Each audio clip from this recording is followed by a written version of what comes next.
Chaque jour, Charles et Carole vous présentent la leçon de l'école du sabbat.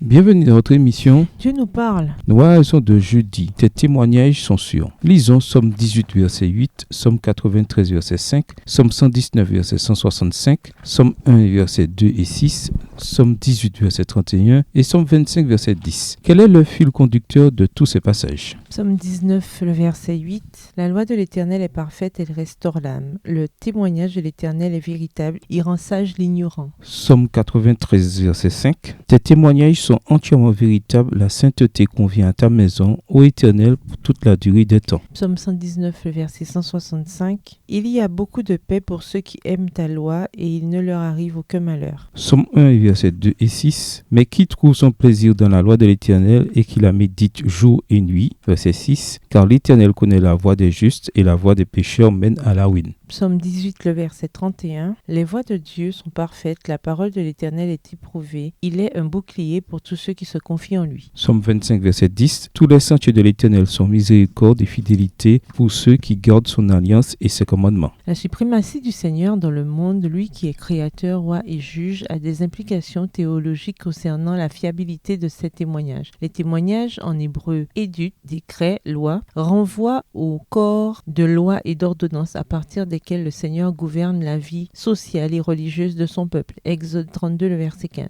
Ces préceptes sont tout à fait sûrs. Psaume 93, le verset 5. Et ils reflètent la stabilité et la permanence du trône de Dieu et du monde qu'il a créé et soutient. Psaume 93, le verset 1 et 2. Le mot hébreu traduit par sûr, dont vient le mot amen, traduit la notion de fiabilité, de fidélité et de solidité. 2 Samuel 7, le verset 16, 1 Chronique 17, le verset 23. Les lois de Dieu sont immuables et indestructibles. Dieu se porte garant de l'intégrité de ses promesses et de ses commandements. La fidélité de Dieu est à la fois pleinement rassurante, car elle garantit le caractère invariable de son règne, et pleinement exigeante, car elle demande au peuple qu'il fasse confiance à Dieu et lui obéisse. En même temps, l'absence de justice dans le monde est décrite de manière poétique, comme un séisme ébranlant les fondations de la terre. Psaume 18, le verset 8, Ésaïe 24, verset 18 à 21. La loi de Dieu enseigne le peuple dans la voie de la justice, afin que leur vie résiste au jugement de Dieu. Les justes ainsi ne seront pas ébranlés, car ils sont fermement enracinés dans la loi de Dieu, laquelle assure stabilité et sécurité, et leurs cœurs sont fermes. En hébreu, kun signifie également être en sécurité dans le Seigneur. Psaume 112, les versets 1, 6 et 7. Rien ne fait trébucher ceux qui gardent la loi de Dieu. Psaume 119, verset 165, laquelle signifie la protection et la direction de Dieu dans la vie. Psaume 1, les versets 2, 3 et 6. La parole de Dieu est décrite comme la lampe aux pieds du psalmiste. Elle le protège ainsi des pièges cachés de ses ennemis. Psaume 119, versets 105 et 110. La grande paix dont jouissent ceux qui aiment la loi de Dieu, Psaume 119, 160, verset 165, n'est pas la conséquence d'une absence totale d'épreuves. Psaume 119, verset 161. Ils sont en paix car ils demeurent dans la présence de Dieu et ont une relation solide avec lui. De quelle manière l'observation des lois de Dieu, de ses règles et des témoignages vous a-t-elle concrètement aidé dans votre vie? De notre côté, qu'avez-vous souffert après les avoir transgressés? Au revoir. Et à demain si Dieu veut.